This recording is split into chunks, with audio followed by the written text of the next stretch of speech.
श्री आञ्जनेयं नमस्ते प्रसन्नाञ्जनेयं नमस्ते नमो आञ्जनेयं नमो दिव्यकार्यं नमो वायुपुत्रं नमो सूर्यमित्रं नमो निखिलरक्षकरं रुद्ररूपं नमो मारुतिं रामदूतं नमामि नमो वानदेशं नमो दिव्यभावं नमो वज्रदेहं नमो ब्रह्मतेजं नमो शत्रुसंहारकं वज्रकायं नमो मारुतिं रामदूतं नमामि श्री आञ्जनेयं नमस्ते प्रसन्नाञ्जनेयं नमस्ते नमो वानरेन्द्रं नमो विश्वपालं नमो विश्वयोधं नमो देवशूरं नमो गणन संचारितनं पवनतननं नमो मारुतिं रामदूतं नमामि नमो रामदहनं नमो भक्तपालं नमो ईश्वरांशं नमो लोकवीरं नमो भक्तचिन्तामणिं गादपानीं नमो मारुतिं रामदूतं नमामि श्री आञ्जनेयं नमस्ते प्रसन्नाञ्जनेयं नमस्ते नमो पापनाशं नमो सुप्रकाशं नमो वेदसारं नमो निर्वकारं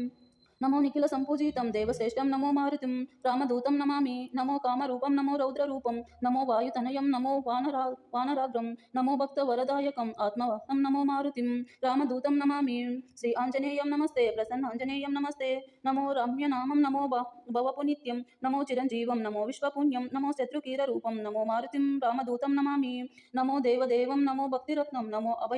अभयवरदं नमो पञ्चवदनं नमो शुभमङ्गलम् आञ्जनेयं नमो मारुतिं रामदूतं नमामि श्री आञ्जनेयं नमस्ते प्रसन्नाञ्जनेयं नमस्ते।